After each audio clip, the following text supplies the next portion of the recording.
I didn't see you there. It's Aston with MOTO2N. I'm here to tell you all about how to replace the brake fluid on your older two-stroke scooter. To be honest, it doesn't matter if it's a two-stroke or a four-stroke, your brake fluid is about the same. It is hidden under a bunch of covers. The basic idea is just to remove everything that you have to remove in order to expose the front brake master cylinder's cover. Here I'm starting by removing the very front cover. This gives me a little bit of space to work with this front screw that is holding the handlebar cover onto the handlebars. So if you don't remove the front cover before you go for the screw, you don't have enough room for your left hand there.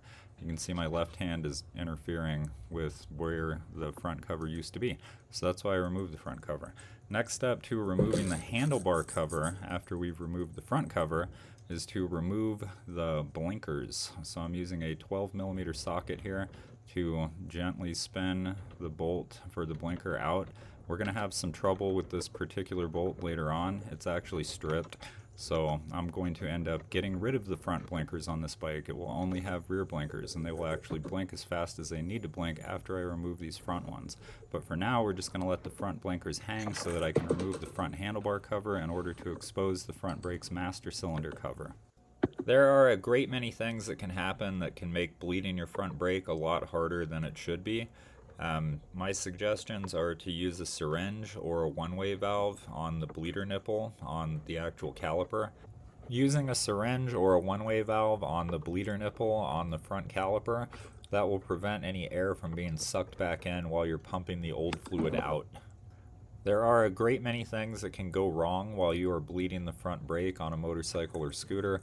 The biggest thing is just letting the front master cylinder reservoir run dry while you're trying to pump new fluid through it. So you have to keep a very close eye on it and make sure that it doesn't run dry. Like, I basically fill it, then pump it 5 or 6 times, then fill it again, then pump it 5 or 6 times, and then fill it again. But in the meantime, you're going to watch me remove the cover for the front master cylinder. That's the front master cylinder there attached to the front brake lever that I'm grabbing onto to give myself a little more stability. These screws can be a pain in the butt to remove, especially if they've been in there for a really long time and they've never been removed. You might actually have to extract them. Once they're out, you just hit the cover with your screwdriver a couple times until it pops loose. Now the next step is to loosen the bleeder screw on the front caliper. That little blue dongle that you see attached to my bleeder hose, that's a one-way valve. That one-way valve only flows in the direction that I'm pumping, so it will prevent any air from being sucked into the system while I'm pumping all of the old fluid out. Instead of a one-way valve, you can also use a brake bleeding syringe or brake fluid syringe. They sell these little syringes that fit onto a hose that you can then fit onto your front brake, the caliper's bleeder nipple. You can buy something like that at pretty much any motorcycle shop.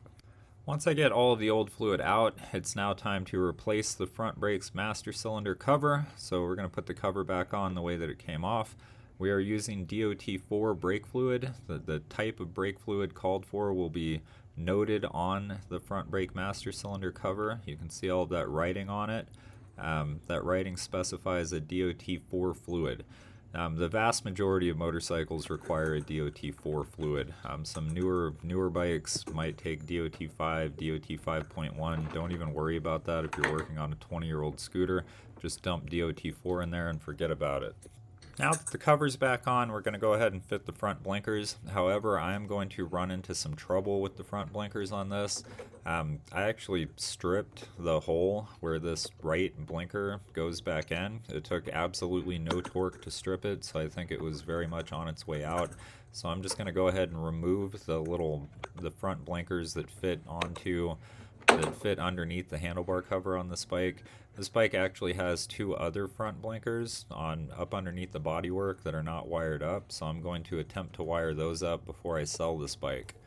But that's going to be another video. For now, we're just putting the covers back on this bike. This bike runs great. We're going to fire it up at the end of this video and make sure that the rear blinkers work, that our brake lights and our running light on the rear still work. Those are the biggest safety items. You can always hand signal for your front blinkers.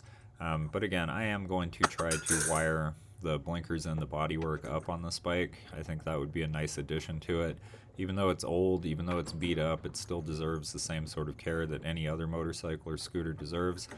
But here we have the last plastic cover that I'm just going to bash on there.